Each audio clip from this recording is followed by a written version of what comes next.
Hello friends, आप सभी का द पॉलिटेक्निक क्लासेस में स्वागत है। तो आज के इस वीडियो लेक्चर में हम लोग जानेंगे फोर्थ सेमेस्टर 2022 के प्रीवियस ईयर क्वेश्चंस।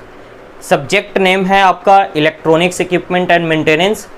तो हम लोग इसमें जो 20 ग्रुप ए के जो 20 ऑब्जेक्टिव क्वेश्चंस हैं उसको सॉल्यूशन देखेंगे, और साथ ही साथ मैं आपको बता दूं उन सारे सॉल्यूशन के साथ, उस 20 क्वेश्चन के सॉल्यूशन के साथ उससे रिलेटेड जो भी क्वेश्चन आपके एग्जाम में आने वाले हैं उसकी भी चर्चा हम लोग करेंगे।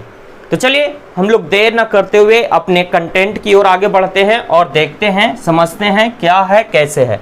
जैसा कि आपको बता दूं the polytechnic classes special for electronics engineering के लिए वर्क करती है, और साथ ही साथ ये एग्जाम में क्वेश्चन टकराने के लिए फेमस है। किस लिए? तो एग्जाम में क्वेश्चन टकराने के लिए। क्या सर ऐसी बातें आप करते हैं? तो जी हाँ, आप द पॉलिटेक्निक क्लासेस के अगर पुराने स्टूडेंट हो, आप थर्ड सेमेस्टर में यहाँ पे पढ़े हो, वो तो बखूबी जानते हैं इस बात को। लेकिन जो नए स्टूडेंट हैं वो इस बात को गांठ बांध लीजिए कि the polytechnic classes special for electronics engineering है, और ये किस लिए फेमस है? तो एग्जाम में क्वेश्चन टकराने के लिए फेमस है। जैसा कि आप यहाँ पे देख रहे हैं, ये जो सेशन है इसमें आप मोस्ट इंपॉर्टेंट एक्सपेक्टेड क्वेश्चन के साथ साथ प्रीवियस ईयर 2022 में जो एग्जाम हुआ है उसका सॉल्यूशन हम लोग देखेंगे। सब्जेक्ट है इलेक्ट्रॉनिक्स इक्विपमेंट मेंटेनेंस, मैं आपको ये बताने वाला हूँ। और चलिए हम लोग शुरुआत करते हैं फर्स्ट क्वेश्चन से कि क्या क्वेश्चन था और क्या क्वेश्चन आया था। तो उससे पहले हम लोग देख लेते हैं कि देखिए, जो हम लोग पढ़ाते वही हैं जो आपके एग्जाम में आता है, और उसका रिजल्टेंट हर एक सेमेस्टर के जब एग्जाम्स होते हैं तो उसमें जो स्टूडेंट हैं वो टॉपर आते हैं। मेरा एक और बात है, मैं एक बात कहता हूं कि कॉलेज कोई भी हो, धमाका इलेक्ट्रॉनिक्स वालों का होना चाहिए। तो देखिए, धमाका इलेक्ट्रॉनिक्स वालों का होता है। ये जो हैं हमारे पुराने सेशन के जो हमारे विद्यार्थी हैं जो कि 2022 सेशन से रिलेटेड 6 सेमेस्टर पास आउट हैं, और ये देखिए ये दोनों के दोनों ये ऑनलाइन के स्टूडेंट हैं। जीपी बांका से अंकुश कुमार, जिन्होंने 651 नंबर लाके अपना परचम लहराया था, और साथ ही साथ ये ऑफलाइन के स्टूडेंट हैं पुटुन कुमार जीपी नवादा से 6 सेमेस्टर 646 नंबर ला करके इन्होंने परचम लहराया था। बस जिस तरह से हमने इनको बताया था, चाहे वो ऑनलाइन हो ऑफलाइन स्टूडेंट, उस तरह से इन्होंने ये पालन किया और इस मुकाम तक पहुंचे। तो आप भी कॉलेज टॉपर हो सकते हैं। अभी अभी ये देखिए थर्ड सेमेस्टर के टॉपर जो कि आपके सामने यहाँ पे हैं, Rohit Kumar new GP polytechnic के आपके पटना 13 से 660 नंबर, जो कि एक अपने आप में काबिले तारीफ है, और इन्होंने 1000 रुपया का नगद इनाम भी जीता है। इस बार भी आपको ये फैसिलिटी दी गई है कि आप इस रिकॉर्ड को तोड़िए और 1000 रुपया पाइए। इसके साथ साथ ये हमारे 5th सेमेस्टर के टॉपर हैं जो अभी इस बार 6th सेमेस्टर में पार्टिसिपेट करेंगे। इन्होंने 649 नंबर लाया था, और अपने टिपिशियन टॉपर में ये फेमस थे। कॉलेज टॉपर के साथ साथ इलेक्ट्रॉनिक्स ब्रांच टॉपर भी, ये दोनों के दोनों अपने कॉलेज के भी टॉपर थे और साथ ही साथ इलेक्ट्रॉनिक्स ब्रांच के भी टॉपर थे। तो ये इनका परचम लहराया इन्होंने जो कुछ भी इन्हें बताया गया वो उसको सही तरीके से इन्होंने पालन किया और ये अपना परचम लहराया। जीपी सिवान से आपके सत्या प्रकाश, और न्यू गवर्नमेंट पॉलिटेक्निक पटना 13 से रोहित कुमार। चलिए आगे बढ़ते हैं, और क्या है तो यही है क्वेश्चन जो आपको मिलेगा, वो क्वेश्चन यहीं से मिलेगा जो जहां पे आप सही जगह पे चले आए हैं। अगर आपके और भी दोस्त हैं जो वंचित हैं तो उनको जरूर ये बातें शेयर कीजिए। एसवीटी एग्जाम जड़ी बूटी 4-6 सेमेस्टर के लिए कोर्स फी 199, पर अभी ऑफर प्राइस में 5 सितंबर तक 5 सितंबर तक ये स्पेशल प्राइस में 11 रुपया में आपके द पॉलिटेक्निक क्लासेस एप्लीकेशन पे अवेलेबल है। हमारे गाइडलाइन का पालन करें और एसबीटी टॉपर बने। तो कॉलेज कोई भी हो, धमाका इलेक्ट्रॉनिक्स वालों का होगा। तो देर ना करते हुए हम लोग चलते हैं क्वेश्चन सॉल्यूशन की ओर, और ये रहा आपका पहला क्वेश्चन। जैसा कि आपको बता दूं, एमसीक्यू जो क्वेश्चंस आते हैं उनको बनाने के 2 तरीके हैं। या तो आपको अगर सही पता है तब आप डायरेक्ट आंसर पे चले जाओ, अगर आपको पता नहीं है तो ऑप्शन को एलिमिनेट करना सीखो कि ये नहीं हो सकता, ये नहीं हो सकता, ये नहीं हो सकता, तो ये तो अब 3 नहीं हो सकता, तो चौथा जो बचेगा वो हो सकता है। तो चलिए, जो पहला क्वेश्चन आपका यहां से बन रहा है वो है, पहला क्वेश्चन वो है, कह रहा है कि which material is used as a insulating board in PCB. PCB material में कौन सा जो है इंसुलेटिंग बोर्ड की तरह, कौन सा मटेरियल इंसुलेटिंग बोर्ड की तरह वर्क करता है। पीसीबी क्या होता है? तो पीसीबी का पूरा नाम होता है printed circuit board, printed circuit board, printed circuit board, circuit board. ये क्या होता है सर? तो ये क्या होता है, जो हमारे इलेक्ट्रॉनिक्स डिवाइसेस होते हैं, उन इलेक्ट्रॉनिक्स डिवाइसेस में बहुत सारे कंपोनेंट होते हैं, बहुत तरह के कंपोनेंट होते हैं, रजिस्टर, कैपेसिटर, आपका ट्रांजिस्टर, डायोड, ये सारे जो कंपोनेंट्स हैं उनसे मिलकर के सर्किट बनाया जाता है और उस सर्किट को इसी पीसीबी पे, इसी प्रिंटेड सर्किट बोर्ड पे इंस्टॉल्ड किया जाता है। तो जो बेस मटेरियल होता है किसी भी इलेक्ट्रॉनिक्स डिवाइस का, वो प्रिंटेड सर्किट बोर्ड ही होता है। चाहे वो आपका एलईडी लाइट हो, चाहे वो आपका कोई सिस्टम हो, जैसे like as a box, amplifier, background, ये सब, उन सभी में आज हम लोग क्या करते हैं, पीसीबी बोर्ड का इस्तेमाल किया जाता है। कंप्यूटर का मदरबोर्ड हो, वो भी पीसीबी पे ही इंस्टॉल्ड होता है। कोई भी इलेक्ट्रॉनिक्स डिवाइस में आप जब उसको ओपन करोगे तो आपको पता चलेगा कि वो जो सर्किट है वो सारा का सारा किस पे है, तो उसी पीसीबी बोर्ड पे ही, आपका प्रिंटेड सर्किट बोर्ड पे ही इंस्टॉल्ड किया हुआ है। तो ये जो होता है ये इंसुलेटेड बोर्ड होता है। तो इस इंसुलेटेड बोर्ड में कौन सा मटेरियल इस्तेमाल किया जाता है? जैसा कि आप यहाँ पे ऑप्शन, 4 ऑप्शन है आपके पास। इसमें एक है पीवीसी, पॉलीविनाइल कार्बोनेट कार्बन, और ये है फाइबर ग्लास, और एक है प्लास्टिक, एक है बेकेलाइट। तो इसमें से जो राइट आंसर है वो है हमारा फाइबर ग्लास। फाइबर ग्लास का इस्तेमाल हम लोग, बी यहाँ पे ऑप्शन सही है, बी ऑप्शन सही है। फाइबर ग्लास को हम लोग इस्तेमाल करते हैं इंसुलेटिंग बोर्ड मटेरियल के तरह पे पीसीबी में। तो यहाँ पे एक और ऑब्जेक्टिव, पीसीबी का पूरा नाम है, ये भी आपसे पूछा जा सकता है, तो इसको आप जरूर नोट कर लीजिएगा। पीसीबी बोले तो प्रिंटेड सर्किट बोर्ड। चलिए आइए हम लोग अगले क्वेश्चंस की ओर बढ़ते हैं, और अगला क्वेश्चन आपके स्क्रीन पे है। फिर से पीसीबी बोर्ड से ही एक क्वेश्चन आपका यहाँ पे निकल के आ रहा है। कह रहा है कि which among the following is a type of PCB board. इनमें से कौन जो है पीसीबी बोर्ड का टाइप है? तो आपने पीसीबी बोर्ड के बारे में आपको बताया हुआ है, जो बाहरी स्टूडेंट है वो भी अगर कहीं पढ़े होंगे तो उनको भी बताया गया होगा कि पीसीबी जो होते हैं वो लेयर के अनुसार से अलग अलग टाइप में उसको हम लोगों ने डिवाइड कर रखा है। अगर कोई पीसीबी सिंगल लेयर का है, मतलब कि उसमें एक ही लेयर होंगे और उसके ऊपर में सर्किट होगा, तो वो सिंगल लेयर बोर्ड कहलाता है। अगर कोई बोर्ड है और इसमें क्या है कि ऊपर में भी उसका सर्किट इंस्टॉल्ड किया हुआ है और उसके नीचे में भी सर्किट इंस्टॉल्ड किया हुआ है, तो उसको बोलते हैं हम लोग डबल लेयर बोर्ड। इस पीसीबी के ऊपर में भी एक बोर्ड दिया हुआ है, उसमें भी सर्किट इंस्टॉल्ड है, उसके ऊपर भी एक बोर्ड दिया हुआ है, उसमें भी सर्किट इंस्टॉल्ड है, तब इसको हम लोग कहते हैं मल्टी लेयर। इसको कहते हैं मल्टी लेयर। इट मींस यहां से रिजल्टेंट ये आ रहा है कि जो ऑप्शन नंबर डी है वो आपका क्या है, राइट आंसर है। ये ऑप्शन नंबर डी जो है वो क्या है, आपका राइट आंसर है। क्यों? क्योंकि यहाँ पे जो पीसीबी लेयर होते, पीसीबी बोर्ड होते हैं वो सिंगल लेयर के भी होते हैं, मल्टी लेयर के भी होते हैं और डबल लेयर के भी होते हैं। तो इसका option number D right answer है। D is the right answer. चलिए हम लोग अगले क्वेश्चंस की ओर बढ़ते हैं, और अगला क्वेश्चन ये रहा आपके सामने। अगला क्वेश्चन क्या कह रहा है कि इन 4 band colour code of register, यहाँ पे रजिस्टर ये ओ होगा, register the 4th band indicate. आप लोग ने रजिस्टर में पढ़ा होगा, और रजिस्टर में एक मोस्ट इंपॉर्टेंट, रजिस्टर क्या है, पैसिव एलिमेंट है, जिसके हम लोग रजिस्टर को अलग अलग कोडिंग के तरह से, जैसे एक रजिस्टर जो होता है वो बहुत ही स्मॉल होता है, तो उस पर अगर कोई उसका वैल्यू लिखेंगे कितना रजिस्टेंस का है तो वो हमें नहीं दिख सकता। तो हम उसको क्या करते हैं कि उसको अलग अलग बैंड में डिवाइड कर देते हैं। ज़्यादातर 4th बैंड होते हैं और उन 4th बैंड में अलग अलग कलर दे देते हैं, और उसी को कहते हैं कलर कोडिंग ऑफ रजिस्टर। तो उसके हेल्प से हम लोग क्या करते हैं, रजिस्टर के रेजिस्टेंस का वैल्यू को कैलकुलेट करते हैं, वो आपको बताया भी गया। यहाँ से आपके ऑब्जेक्टिव क्वेश्चन के साथ साथ न्यूमेरिकल क्वेश्चन भी बनते हैं, तो वो न्यूमेरिकल आपको बताया गया है। चलिए आइए इस ऑब्जेक्टिव को हम लोग सोल्व करते हैं। मान लिया जाए ये क्या है, आपका एक रजिस्टर है, ये एक रजिस्टर है, और इस रजिस्टर पे 4 कलर बैंड है, 4 तरह के कलर बैंड है। जैसे ये हो गया फर्स्ट, और ये हो गया सेकंड,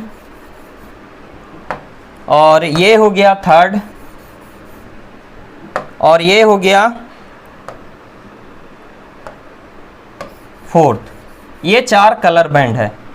ठीक है। इन चारों में ये क्या है, फर्स्ट है, ये सेकंड है, ये थर्ड है और ये फोर्थ है। इन चारों कलर बैंड में अलग अलग वर्क होता है। जैसे फर्स्ट दो जो होता है वो क्या होते हैं, डिजिट होते हैं। फर्स्ट दो क्या होते हैं, डिजिट होते हैं। तीसरा क्या होता है, तो तीसरा बैंड जो होता है मल्टीप्लायर होता है, होता है। और चौथा जो होता है वो क्या होता है, टॉलरेंस होता है। चौथा बैंड क्या होता है, टॉलरेंस होता है। अगर मान लिया जाए इस कलर कोडिंग के अनुसार जब भी हम कोई बैंड को दर्शाते हैं तो फर्स्ट और सेकंड बैंड एक डिजिट की तरह होता है, और तीसरा बैंड जो होता है मल्टीप्लायर होता है। जब भी तीसरा बैंड को हम लोग लिखते हैं तो मल्टीप्लायर की तरह लिखते हैं, और चौथा क्या होता है, टॉलरेंस होता है। तो यहाँ पे आपको ऑप्शन में दिया हुआ है, पहला ऑप्शन ही दिया हुआ है क्या, टॉलरेंस, और पूछ भी रहा है किससे, तो फोर्थ बैंड कलर कोड के बारे में। जबकि यहाँ पे तीन चीजें और दिया हुआ है, एक है टेम्परेचर कोफिशिएंट ऑफ रेजिस्टेंस, और एक है मल्टीप्लायर डिजिट, और एक है नन ऑफ दीज। तो यहाँ पे जो इसका राइट आंसर होगा वो क्या होगा, ए होगा हमारा सही जवाब। देखिए यहाँ से अभी टॉलरेंस के लिए पूछ दिया, फोर्थ बैंड के लिए, आपको थर्ड बैंड के लिए पूछ सकता है, सेकंड के लिए पूछ रहा है। थर्ड इंपॉर्टेंट है, फोर्थ इंपॉर्टेंट है, और इसके साथ साथ एक और एक्सेप्शन केस में आपके सेमेस्टर में तो ये नहीं पूछेगा, लेकिन कंपटीशन में आपसे पूछा जा सकता है कि ये जो टेम्परेचर कोफिशिएंट ऑफ रेजिस्टेंस होता है वो किस बैंड में एग्जिस्ट करता है। क्योंकि अभी हम लोगों ने सिर्फ पढ़ा है फोर्थ बैंड ही, लेकिन स्पेशल पर्पज से हम लोग जो टेम्परेचर से रिलेटेड वाले रजिस्टर होते हैं उनमें एक टेम्परेचर कोफिशिएंट भी दिया जाता है, और वो जो है वो डिसाइड करता है फिफ्थ बैंड का। तो इसको आप नोट कर लो, ये फिफ्थ बैंड जो रहेगा वो रिप्रेजेंट करेगा किसको, तो ये रिप्रेजेंट करेगा आपको टेम्परेचर कोफिशिएंट ऑफ रेजिस्टेंस। ये कहां मिलेगा आपको क्वेश्चन, तो कंपटीशन में आप जब एग्जाम देने जाओगे तब ये क्वेश्चन आपसे वहां पे पूछा जाएगा। ऐसे यहां पे आपको चार बैंड के लिए ही अच्छा है, सफिशिएंट है, ठीक है। तो चलिए अगले क्वेश्चंस की ओर बढ़ते हैं और देखते हैं हम लोग अगला क्वेश्चन। अगला क्वेश्चन रहा आपके स्क्रीन पे। अगला क्वेश्चन कह रहा है कि at high frequency wire wound resistor act as, जो हमारा हाई फ्रीक्वेंसी का वायर वाउंड रजिस्टर होता है वो किस तरह का एक्ट करता है। तो जैसा कि आपको अगर वीडियो लेक्चर आपने देखा होगा तो उनको मैंने बताया था कि वायर वाउंड रजिस्टर जो होता है एक ऐसा इंसुलेटिंग मटेरियल होता है, और इस पे एक नाइक्रोम वायर को कुछ इस प्रकार से लपेट करके बनाया जाता है। तब ये क्या होता है, वायर वाउंड रजिस्टर, वायर को वाउंडिंग कर दिया जाता है, तब ये क्या कहलाता है, वायर वाउंड रजिस्टर। और ये जो वायर है वो कुछ इस प्रकार से, अब देखो ये जो संरचना है कुछ इस प्रकार से लग रही है, ऐसे ऐसे ऐसे। अगर कोर को हटा दिया जाए तो कुछ इस प्रकार से। और ये किसके सिमिलर है, ये किसका सिंबल होता है, तो ये सिंबल होता है आपका इंडक्टर का, ये सिंबल होता है इंडक्टर का। तो ये जो हमारा वायर वाउंड रजिस्टर होता है हाई फ्रीक्वेंसी के लिए ये एप्लीकेबल होता है ये रजिस्टर, और ये रजिस्टर जो है लाइक एज किस तरह से बिहेव करता है, इंडक्टर की तरह। तो इसका जो राइट आंसर होगा वो हो जाएगा ऑप्शन नंबर बी, इसका राइट आंसर। बाकी देखिए यहाँ पे डायोड है और एक कैपेसिटर है। कैपेसिटर का अगर सिंबल आप ध्यान में रखोगे तो ये कुछ इस प्रकार से कैपेसिटर का सिंबल होता है, और इस डायोड के लिए अगर सिंबल बनाना चाहोगे तो सेमीकंडक्टर डायोड या फिर इसको क्रिस्टल डायोड के भी नाम से जाना जाता है। ये कुछ इस प्रकार से सिंबल है, आपको सिंबल भी पूछा जाता है तो इसको ध्यान में रखिएगा। हाँ बोलो। अरे वीडियो बना रहे हैं यार।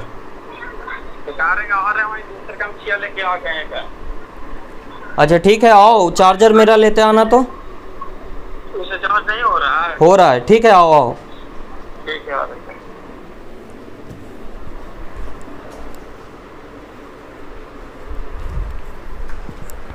तो ये हो गया हमारा डायोड का सिंबल। चलिए आइए हम लोग आगे की ओर बढ़ते हैं और देखते हैं, समझते हैं। अगला क्वेश्चन आपके सामने है। ये क्वेश्चन क्या कह रहा है कि ये thermistor changes the value of resistance by changing the value of fill in the blanks। Thermistor दो वर्ड से बना है, एक है थर्मल और प्लस में है रजिस्टर। ये बना है थर्मिस्टर, यहां से THER M भी लिया हुआ है यहीं से, और ये ईस्टर, ये दोनों को जब मिला दीजिएगा तो कैसा बन जाएगा, थर्मिस्टर। ये कैसा निर्माण हो जाएगा, थर्मिस्टर। तो देखिए वैसा रजिस्टर, थर्मिस्टर क्या होता है, वैसा रजिस्टर जिसका रेजिस्टेंस किस पे डिपेंड करता है, तो टेम्परेचर पे। थर्मल क्या इंडिकेट कर रहा है, टेम्परेचर, मतलब कि जिस रजिस्टर का रेजिस्टेंस टेम्परेचर पे वेरी करता है, अगर टेम्परेचर चेंज होगा तो उसका रेजिस्टेंस घटेगा या बढ़ेगा। तो इसको हम लोग क्या कहते हैं, थर्मिस्टर। थर्मिस्टर के दो टाइप होते हैं दोस्त, एक होता है NTC negative temperature coefficient register, और एक होता है पीटीसी। इससे भी आपको क्वेश्चन बनता है, क्या होता है एनटीसी पीटीसी समझिएगा। दोनों केस में आपको जो आपका टेम्परेचर होगा वो इंक्रीजिंग होगा, इसमें भी आपका टेम्परेचर क्या होगा, इंक्रीजिंग होगा। तो देखिए अगर टेम्परेचर इंक्रीज कर रहा है और रेजिस्टेंस का वैल्यू डिक्रीज कर रहा है, तब इसको कहा देते हैं नेगेटिव टेम्परेचर कोफिशिएंट। अगर टेम्परेचर इंक्रीज कर रहा है और रेजिस्टेंस का वैल्यू भी इंक्रीज हो रहा है, तब इसको कहा देते हैं पीटीसी पॉजिटिव टेम्परेचर कोफिशिएंट। तो यहां से ये दो बातें आप याद रखना, ऑब्जेक्टिव पॉइंट ऑफ व्यू से ये आपको पूछ सकता है कि एनटीसी डिफाइन एज, आपको ऑप्शन में दिया हुआ रहेगा कि resistance increases then temperature increases, ऐसे करके आपको दिया हुआ रहेगा दोनों ऑप्शन। और फिर नीचे लिखा हुआ रहेगा बोथ ए एंड बी, और डी में दिया हुआ रहेगा नन ऑफ दिस। तो इसको आप जरूर ध्यान में रखिएगा। तो थर्मिस्टर क्या होता है, थर्मिस्टर एक ऐसा रजिस्टर है जिसका रेजिस्टेंस जो है वेरी करता है, किसके अकॉर्डिंग, तो टेम्परेचर के वेरिएशन के अकॉर्डिंग। तो इस क्वेश्चन का जो राइट आंसर हो जाएगा option number C is the right answer. चलिए आगे की ओर बढ़ते हैं, अगले क्वेश्चन की ओर बढ़ते हैं। और अगला क्वेश्चन आपके स्क्रीन पे रहा, ये अगला क्वेश्चन कह रहा है कि the logic family that has the fastest switching action. Logic family में ये सारे आते हैं, टीटीएल, ईसीएल, सीमॉस, डीटीएल, ये क्या होता है सर।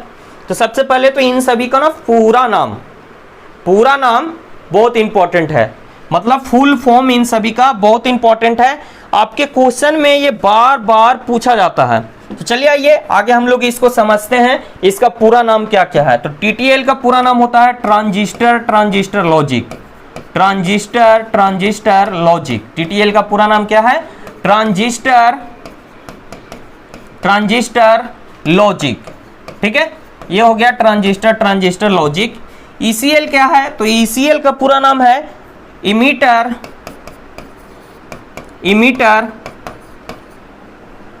Couple logic. और सीमॉस का पूरा नाम है कंप्लीमेंट्री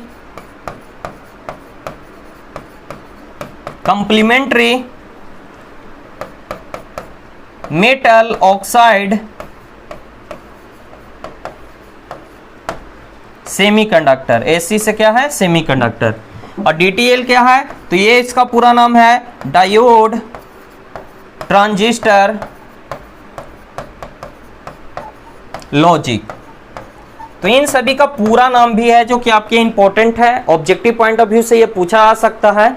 तो इसमें से क्वेश्चन क्या था कि इसमें से कौन है जो कि सबसे फास्टेस्ट स्विचिंग की तरह वर्क करता है, ऑन ऑफ सबसे ज्यादा स्पीड से होता है। तो इसमें से इसका जो पूरा नाम है ECL, शॉर्ट में इसको ECL, और इसको कहते हैं पूरा नाम क्या है, इमीटर कपल लॉजिक। ये आपका राइट आंसर है, और इसका ऑप्शन नंबर बी आपका सही जवाब है। Option number B is the right answer. चलिए हम लोग अगले क्वेश्चन की ओर बढ़ते हैं, और अगला क्वेश्चन रहा आपके स्क्रीन पे। अगला क्वेश्चन है digital multimeter used for. Digital multimeter, आप लोग को पता है मल्टीमीटर एक ऐसा इंस्ट्रूमेंट है जिसके हेल्प से हम लोग क्या करते हैं, किसी भी तरह का मेजरमेंट कर सकते हैं, जिसको हम लोग मल्टीपर्पस इस्तेमाल कर सकते हैं। रेजिस्टेंस मेजर कर सकते हैं, आपका करंट मेजर कर सकते हैं, वोल्टेज मेजर कर सकते हैं, ये सारी काम आप कर सकते हैं। साथ ही साथ जो आपके इलेक्ट्रॉनिक्स कंपोनेंट होते हैं, डायोड, ट्रांजिस्टर, इन सभी को भी SCR, ये सभी के भी कंटिन्यूटी को हम लोग क्या कर सकते हैं, वेरीफाई कर सकते हैं, चेक कर सकते हैं। तो आपका डिजिटल मल्टीमीटर करता क्या है, तो पहला ऑप्शन क्या है, इसको देख लेते हैं। पहला ऑप्शन कह रहा है कि मेजरिंग AC DC करंट और वोल्टेज एंड रेजिस्टेंस। पहला क्या कह रहा है कि measuring AC DC current, voltage, resistance. दूसरा ऑप्शन कह रहा है measuring AC current end voltage. तीसरा आंसर कह रहा है measuring DC current and resistance. और चौथा आंसर कह रहा है कि measuring AC voltage and resistance. तो देखिए मल्टीमीटर है, डिजिटल है, ये क्या है मल्टीपर्पज से इस्तेमाल होता है। अभी अभी आपको मैंने बताया कि ये क्या क्या मेजर कर सकता है, करंट मेजर कर सकता है, वोल्टेज मेजर कर सकता है, साथ ही साथ रेजिस्टेंस को मेजर कर सकता है, और साथ ही साथ अलग अलग तरह के जो सेमीकंडक्टर कंपोनेंट है उनको भी चेक कर सकते हैं इसके हेल्प से। तो ये सारी चीजें ये मेजर करता है।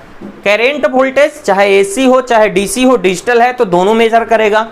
तो ये इसका जो राइट आंसर है, सुटेबल जो आपका राइट आंसर है, इसका राइट आंसर हो जाएगा आपका A is the right answer. Measuring AC DC current voltage और रेजिस्टेंस मेनली रूप से मुख्यतः ये मेजर करता है। बाकी सब में आप देख रहे हैं कि चाहे तो करंट और वोल्टेज है या करंट और यहाँ पे रेजिस्टेंस है, यहाँ पे वोल्टेज और रेजिस्टेंस है, एक न एक चीज यहाँ पे मिसिंग है। बाकी फर्स्ट ऑप्शन इसका सही जवाब है। इट मीन्स इस क्वेश्चन का राइट आंसर क्या हो जाएगा, ए ऑप्शन आपका राइट आंसर हो जाएगा। चलिए आइए आगे की ओर बढ़ते हैं और समझते हैं अगले क्वेश्चंस की ओर। तो अगला क्वेश्चन रहा ये आपके स्क्रीन पे, कह रहा है कि basic building blocks of digital multimeter. अगर कोई डिजिटल मल्टीमीटर हमको बनाना है तो उसके लिए उस मल्टीमीटर में कौन कौन से कंपोनेंट इस्तेमाल होंगे, कौन कौन से एलिमेंट इस्तेमाल होंगे, कौन कौन से ब्लॉक इस्तेमाल होंगे। जैसे डिजिटल मल्टीमीटर का अगर आप ब्लॉक डायग्राम बनाओगे तो उसमें कौन कौन सा कंपोनेंट को ब्लॉक के रूप में दर्शाओगे। तो देखिए यहाँ पे फर्स्ट में है ऑसिलेटर और एम्पलीफायर, दूसरा में है रेक्टिफायर और सिस्टमेटिक ट्रिगर, और तीसरा में है डायोड और ऑपरेशन एम्पलीफायर, और चौथा जो ऑप्शन है वहां पे दिया हुआ है एनालॉग टू डिजिटल कन्वर्टर, एटूनेटर और काउंटर। अब बताइए कि इसका राइट आंसर क्या होगा सर। सबसे पहली बात कि यहाँ पे क्या है, डिजिटल कह रहा है। चूंकि हम लोग डिजिटल इंस्ट्रूमेंट है तो सबसे पहला जो इसका एलिमेंट होगा वो होगा एनालॉग से डिजिटल कन्वर्टर। क्यों? क्योंकि डिजिटल जो डिवाइसेस होते हैं वो डिजिटल में ही काम कर सकता है, और जो हमारे जो इतने सारे वोल्टेज करंट वगैरह ये सब होते हैं वो एनालॉग पैरामीटर में होते हैं। तो उस एनालॉग को डिजिटल में कन्वर्ट करने के लिए हमको जरूरी है एनालॉग टू डिजिटल कन्वर्टर का। एटूनेटर क्या होता है सर? तो एटूनेटर जो होता है वो डिजिटल सिग्नल को एम्पलीफाई लाइक एज अगर उसमें किसी प्रकार का लॉसेस हो रहा है तो उससे बचाने के लिए होता है। तो ये एटूनेटर भी इसके लिए जरूरी है। साथ ही साथ जो हमारे डिजिटल पल्सेस हैं उसको मेजरमेंट करने के लिए काउंट करने की आवश्यकता है, उसको स्टोर करने की आवश्यकता है, तो उसके लिए काउंटर इस्तेमाल कर लिया जाता है। इट मीन्स अगर डिजिटल मल्टीमीटर के कंपोनेंट या ब्लॉक के बारे में पूछा जा रहा है, इट मीन्स यहाँ पे जो ऑप्शन नंबर डी है इसका राइट आंसर है। Option number D is the right answer. चलिए अगले क्वेश्चंस की ओर आगे बढ़ते हैं और देखते हैं अगला क्वेश्चन। तो अगला क्वेश्चन ये रहा आपके स्क्रीन पे। अगला क्वेश्चन कह रहा है कि what is the most popular form of IC package. IC package बोले तो इंटीग्रेटेड सर्किट के अलग अलग पैकेज होते हैं, तो उनमें से कौन है जो कि मोस्ट पॉपुलर है। तो मोस्ट पॉपुलर जो है वो है आपका flat pack. Flat pack IC package जो है मोस्ट पॉपुलर है। ठीक है, तो सबसे पहले तो मैं आपको बताना चाहूंगा कि बहुत सारे स्टूडेंट जहां पे भी ऑल ऑफ दी एबव देखते हैं अनठेकानिए से एकदम आंख बंद करके ओकरा पे विश्वास करते हैं, एक टिक किया देते हैं। तो ये काम ना कीजिएगा। ये कहां तक सीमित था, पहले जब आप फर्स्ट सेकेंड सेमेस्टर में आप देखे होंगे कि ज्यादातर ऑल ऑफ द एबव सही होता है, लेकिन अब के सेमेस्टर में आप जैसे जैसे ऊपर की ओर आगे बढ़ रहे हैं, फोर्थ में आ गए, फिफ्थ सिक्स्थ में जाइएगा, तो ऑल ऑफ एबव पे आंख मूंद करके भरोसा नहीं कीजिएगा। उससे पहले अपना कॉन्सेप्ट को यूटिलाइज करके उसको चेक जरूर कर लीजिएगा।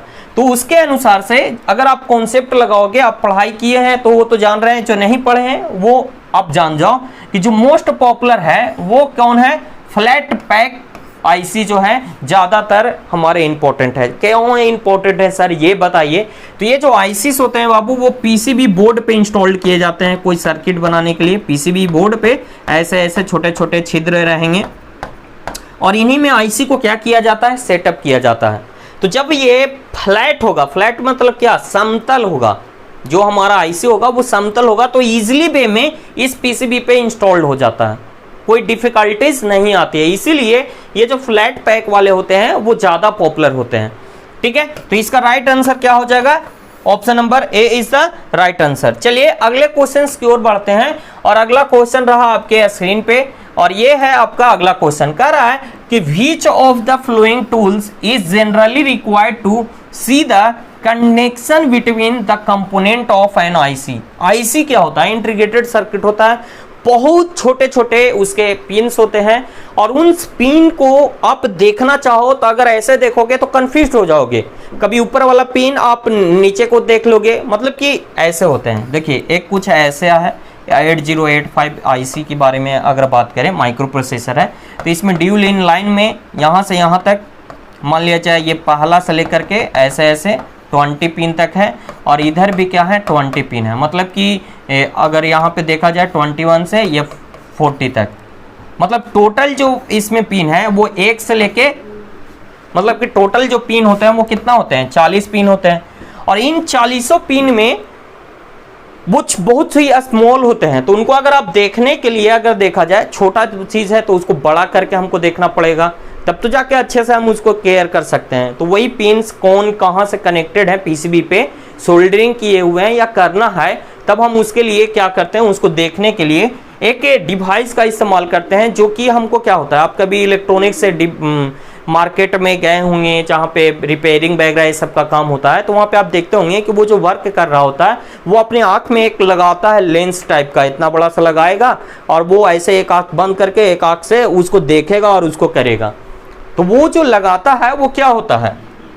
तो वो होता है माइक्रोस्कोप। छोटी चीज़ों को अगर देखना चाहते हैं तो उसके लिए हम लोग माइक्रोस्कोप का इस्तेमाल करते हैं। बाकी लेंसेज के बारे में आप जानते हैं, फिजिक्स में आप पढ़े होंगे, टेलीस्कोप के बारे में भी फिजिक्स में पढ़े होंगे, दूर के वस्तु को देखने के लिए टेलीस्कोप का इस्तेमाल किया जाता है। और माइक्रोफोन के बारे में आप जानते हैं कि ये किसी साउंड सिग्नल को इलेक्ट्रिकल सिग्नल में कन्वर्ट करने का काम करता है।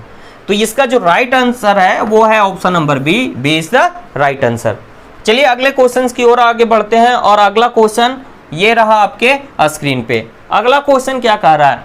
अगला क्वेश्चन कह रहा है कि fill in the blanks is the different version of IC. मतलब जो हमारा 7-1 आईसी है, याद रखिएगा ये मोस्ट इंपॉर्टेंट आईसी है, ये ऑपरेशनल एम्पलीफायर के लिए इस्तेमाल होता है। Like as a operational amplifier को जब हम आईसी के फॉर्म में कन्वर्ट करते हैं तो ये 741 आईसी बनता है। ये किसका है? ऑपरेशनल एम्पलीफायर का। ऑपरेशनल एम्पलीफायर के बारे में आप लोग एलआईसी में भी डिटेल पढ़े हैं, लीनियर इंटीग्रेटेड सर्किट में ऑपरेशनल एम्पलीफायर के लिए डिटेल आप लोग नॉलेज लिए हैं। ऑपरेशनल एम्पलीफायर जो हमारे कंप्यूटर्स में इस्तेमाल होता है, इलेक्ट्रॉनिक्स डिवाइसेस में इस्तेमाल होता है। तो कह रहा है कि इससे डिफरेंट वर्जन का आईसी कौन है इसी का, लेकिन कोई डिफरेंट वर्जन हो। मतलब कि लाइक ऐसे आप देखते होंगे कि कोई भी चीज़ें आती हैं तो वो वर्जन होता है, first version, second version, third version. उसी प्रकार से ये 741 जो है ऑपरेशनल एम्पलीफायर आईसी है सी, और इसका जो डिफरेंट वर्जन है वो कौन है? तो ये सब में देखिए 741 है, ए है, ई है, एस है, ये भी एक है डिफरेंट वर्जन, और एक और वर्जन जो है ये भी है 741 एसी, ये भी क्या है? Different version. तो इसका जो राइट आंसर है दोस्त वो है सी, यहाँ पे लगा हुआ है, चूंकि यहाँ पे सी लगा हुआ है, जिसके वजह से ये जो हमारा इसका कह रहा है कि इसका डिफरेंट वर्जन कौन है, तो इसका डिफरेंट वर्जन जो है वो क्या है? 741 एसी। तो इसका राइट आंसर क्या है? ऑप्शन नंबर डी क्या है इसका राइट आंसर है। चलिए आगे की ओर बढ़ते हैं, अगले क्वेश्चंस की ओर बढ़ते हैं। अगला क्वेश्चन हमारा ये रहा आपके स्क्रीन पे। अगला क्वेश्चन कह रहा है कि fill in the blanks capacitor is used for temperature coefficient. Temperature coefficient से रिलेशन में, जहां पे कोई सर्किट में हमको टेम्परेचर से रिलेटेड सर्किट है और वहां पे हमको कैपेसिटर का इस्तेमाल करना है, तो कौन सा कैपेसिटर का इस्तेमाल कीजिएगा? एयर कैपेसिटर का इस्तेमाल कीजिएगा, माइका कैपेसिटर का इस्तेमाल कीजिएगा, सिरामिक का, कि इलेक्ट्रोलाइट का? तो ये सारे के सारे क्या हैं? डाई इलेक्ट्रिक मटेरियल है। ये क्या है? Dielectric material. Dielectric, एक मिनट, ये सारे के सारे क्या हैं? Dielectric material. Dielectric material है जिसका इस्तेमाल हम लोग किया जाता है कहाँ पे? तो हम लोग देखते हैं कि दो कैपेसिटर क्या होता है? कैपेसिटर दो प्लेट का होता है और उसके बीच में क्या होता है? एक इंसुलेटिंग मटेरियल होता है, और वो इंसुलेटिंग मटेरियल ही क्या होता है? डाई इलेक्ट्रिक होता है। और डाई इलेक्ट्रिक मटेरियल क्या हो सकते हैं? एयर हो सकता है, माइका हो सकता है, सिरामिक हो सकता है, इलेक्ट्रोलाइट हो सकता है, प्लास्टिक हो सकता है, पेपर हो सकता है, ये सारे हो सकते हैं। तो इन सारे डाइलेक्ट्रिक मटेरियल पे बेस्ड हमारा क्या होता है? कैपेसिटर होता है। तीन सारे डाइलेक्ट्रिक मटेरियल पे बेस्ड जो हमारा कैपेसिटर है, ये कैपेसिटर ही हमारा क्या है यूज होता है। कैपेसिटर इतने सारे पार्ट में है, डाइलेक्ट्रिक मटेरियल के बेसिस पे इतने सारे टाइप के कैपेसिटर होते हैं हमारे। तो इन सारे टाइप में से कौन सा कैपेसिटर है जो कि टेम्परेचर कोफिशिएंट से रिलेटेड हमारा इस्तेमाल किया जाता है? तो इसके लिए हम लोग क्या करते हैं, सेरामिक कैपेसिटर का इस्तेमाल करते हैं। इसके लिए हम लोग किस कैपेसिटर का इस्तेमाल करते हैं? तो सेरामिक कैपेसिटर का इस्तेमाल करते हैं। और ये सेरामिक कैपेसिटर जो है, ये जो सेरामिक कैपेसिटर है, ये हमारा क्या है टेम्परेचर कोफिशिएंट के लिए इस्तेमाल होता है। इट मींस इसका right answer option number C is the right answer. चलिए अगले क्वेश्चंस की ओर बढ़ते हैं और अगला क्वेश्चन रहा आपके स्क्रीन पे और अगला क्वेश्चन कह रहा है कि the tolerance of paper capacitor. देखिए कैपेसिटर से भी 2-3 क्वेश्चन बन गए। कैपेसिटर का टॉलरेंस कितना होता है? किसका? पेपर कैपेसिटर का। अभी हमने आपको बताया कि जो डाइलेक्ट्रिक मटेरियल के अनुसार जो हमारे कैपेसिटर है वो अलग अलग टाइप के होते हैं, mica capacitor, ceramic capacitor, air capacitor, paper capacitor, plastic capacitor. तो वही कह रहा है कि यहाँ पे पेपर कैपेसिटर है, पेपर कैपेसिटर का टॉलरेंस कितना होगा? पेपर कैपेसिटर का टॉलरेंस कितना होगा? तो पेपर कैपेसिटर का जो टॉलरेंस होता है वो ±40%। टॉलरेंस हमेशा भी लिखाएगा तो प्लस माइनस के साथ लिखाएगा। तो इसका जो टॉलरेंस होता है कितना होता है? ±40%। इट मींस इसका जो राइट आंसर है वो क्या हो जाएगा? डी हो जाएगा। चलिए आइए अगले क्वेश्चन की ओर बढ़ते हैं और अगला क्वेश्चन आपके स्क्रीन पे है। अगला क्वेश्चन आपका स्क्रीन पे है और अगला क्वेश्चन हम लोग देखते हैं क्या कह रहा है। कह रहा है कि SMD IC package the full form of DIP। हाँ, क्या बात है, DIP का फुल फॉर्म। तो डी से ड्यूल इनलाइन पैकेज। DIP का पूरा नाम क्या है? Dual inline package. तो DIP का पूरा नाम क्या हो जाएगा? तो इसका पूरा नाम हो जाएगा ड्यूल इनलाइन पैकेज। जो हमारे 8085 होते हैं, 8086 होते हैं, वो सारे जो ICs हैं ये सारे ड्यूल इनलाइन पैकेज पे होते हैं। तो ये क्या हो गया हमारा, इसका पूरा नाम DIP का पूरा नाम हो गया ड्यूल इनलाइन पैकेज। चलिए अगले क्वेश्चंस की ओर बढ़ते हैं और अगला क्वेश्चंस आपके सामने है। ये रहा आपका अगला क्वेश्चन। कह रहा है SOT23 पैकेज इज ए। तो ये जो पैकेज है वो हमारा क्या है?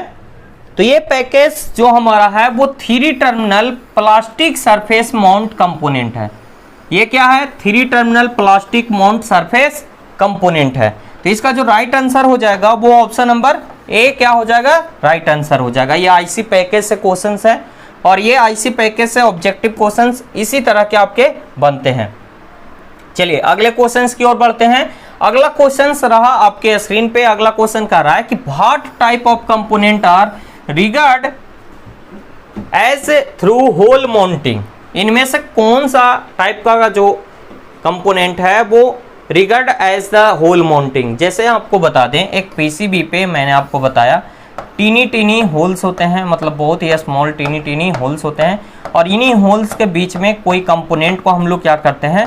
इंस्टॉल्ड करने का काम करते हैं, इस पे स्ट्रिप करने का काम करते हैं। तो इनमें से कौन सा जो है वो कंपोनेंट जो है वो इस पे इंस्टॉल्ड हो जाएगा, माउंटिंग हो जाएगा, मतलब कि सेट हो जाएगा। चाहे एक्सियल लेड कंपोनेंट होगा, चाहे रेडियल लेड कंपोनेंट होगा। इट मींस इसका जो आंसर है वो दोनों है, A एंड B दोनों है। बोथ A एंड B दोनों इसका आंसर हो जाएगा। चाहे वो एक्सियल लेड का कंपोनेंट हो या रेडियल लेड का कंपोनेंट हो, दोनों का दोनों कंपोनेंट जो है इस PCB पे इजी वे में क्या हो जाएगा? इंस्टॉल्ड हो जाएगा, माउंट हो जाएगा। ठीक है, चलिए अगले क्वेश्चंस की ओर बढ़ते हैं। अगला क्वेश्चंस आपके सामने है। अगला क्वेश्चन कह रहा है ACR से रिलेटेड कि ACR can be tested with an ohm meter by placing. तो देखिए ACR क्या होता है? तो ACR 3 टर्मिनल होता है, सिलिकॉन कंट्रोल रेक्टिफायर। ACR का पूरा नाम होता है silicon control rectifier. Objective point of view से इंपॉर्टेंट है। तो इसको जब आप टेस्ट कर रहे हो तो इनमें दो टर्मिनल है, एक होता है एनोड और एक होता है कैथोड। एनोड को आपको पॉजिटिव टर्मिनल के साथ कनेक्ट करना होगा और कैथोड को आपको नेगेटिव टर्मिनल के साथ कनेक्ट करना होगा। इन चीजों को जरूर ध्यान रखिए। साथ ही साथ इसके साथ एक और टर्मिनल क्या होता है गेट होता है। कुछ इस प्रकार से आपका ACR का सिंबल बनता है। ये हो गया आपका एनोड, ये हो गया कैथोड, और इसमें एक और जो टर्मिनल रहता है वो गेट रहता है। तो यहाँ पे मेनली रूप से ये दो जो होते हैं एनोड और कैथोड, इनमें से आपको एनोड को पॉजिटिव लेड के साथ एनोड को कनेक्ट करना है और नेगेटिव लेड को के साथ कैथोड को कनेक्ट करना है। It means option number A is the right answer. 17 number question का राइट आंसर क्या होगा? ए होगा। सिंबल को याद रखिएगा और इसका पूरा नाम याद रखिएगा, सिलिकॉन कंट्रोल्ड रेक्टिफायर, जो कि स्विचिंग पर्पस के लिए इस्तेमाल किया जाता है। डीसी में इसका इस्तेमाल किया जाता है। चलिए अगला क्वेश्चन जो है वो आपके सामने है। अगला क्वेश्चन कह रहा है कि द लॉजिक एनालाइजर इंक्लूड खाली स्थान for displaying various digital state. पहला ऑप्शन है फंक्शन जनरेटर, दूसरा है ऑसिलोस्कोप, और तीसरा है पल्स जनरेटर, और चौथा है मल्टीमीटर। देखिए आप ध्यान से देखिएगा तो तुरंत आ जाएगा। कह रहा है एक लॉजिक एनालाइजर है, एक डिवाइस है, उसमें अगर कोई ये डिजिटल रिप्रेजेंटेशन करना है सिग्नल का, तो उसके लिए डिस्प्ले के लिए कौन सा आप डिवाइस इस्तेमाल करते हैं? तो देखिए फंक्शन जनरेटर एक अपने आप में इंस्ट्रूमेंट है, और पल्स जनरेटर भी एक अपने आप में क्या है? इंस्ट्रूमेंट है। साथ ही साथ मल्टीमीटर भी क्या है? अपने आप में इंस्ट्रूमेंट है। तो ये सारे तो इस्तेमाल होंगे नहीं, तो कौन होगा? तो बाकी बच गया ऑसिलोस्कोप। ऑसिलोस्कोप के बारे में आप लोग पढ़े हैं। CRT इसका मेन कंपोनेंट होता है, CRT हट होता है किसका? CRO का। कैथोड रे ऑसिलोस्कोप इसका पूरा नाम है, CRT का कैथोड रे ट्यूब कहते हैं, ये इसका पार्ट है, और ये हट है, मेन पार्ट होता है CRT, जो कि विजुअल रिप्रेजेंटेशन के लिए इस्तेमाल किया जाता है। इस CRO डिवाइस के थ्रू आप लोग क्या करते हैं? बहुत सारे इलेक्ट्रिकल क्वांटिटी को मेजर कर सकते हैं, करंट मेजर कर सकते हैं, वोल्टेज को मेजर कर सकते हैं, फ्रीक्वेंसी को मेजर कर सकते हैं। इन सारे कंपोनेंट को आप इजी वे में मेजर कर सकते हैं CRO के हेल्प से। और CRO में ही एक CRT नाम का क्या होता है? डिवाइस होता है, जो क्या करता है? उसको डिस्प्ले के रूप में, ग्राफिकल रिप्रेजेंटेशन के रूप में आप इसमें देख सकते हैं। तो इस लॉजिक एनालाइजर में भी जो डिस्प्ले के लिए इस्तेमाल किया जाएगा वो CRO ऑसिलोस्कोप का इस्तेमाल किया जाएगा, मतलब कैथोड रे ऑसिलोस्कोप का इस्तेमाल किया जाएगा। इसका आपको कहीं कहीं पे ऑसिलोस्कोप भी लिखता है, तो डजंट मैटर, ठीक है। तो इसका राइट आंसर क्या हो जाएगा? B is the right answer. चलिए अगले क्वेश्चंस की ओर बढ़ते हैं, अगले क्वेश्चंस को देखते हैं। और अगला क्वेश्चन है आपका 19 नंबर क्वेश्चन है। कह रहा है कि the test used for troubleshooting of IC. अगर कोई आईसी को आपको चेक करना है तो उसके लिए कौन सा टेस्ट आप इस्तेमाल कीजिएगा? तो आपको हमने बताया है ट्रबल शूटिंग ऑफ आईसी में डिफरेंट तरह के टेस्ट हम लोग करते हैं। उनमें से अगर देखा जाए तो कुछ टेस्ट जो हैं आपके सामने मैं लिखने वाला हूं। एक है कंटिन्यूटी टेस्ट, आप एक करते हैं। साथ ही साथ आप करते हैं वोल्टेज टेस्ट। साथ ही आप करते हैं लॉजिक प्रोब एनालाइजर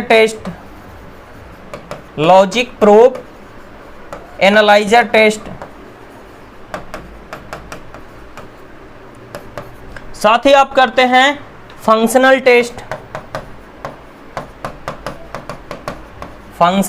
टेस्ट।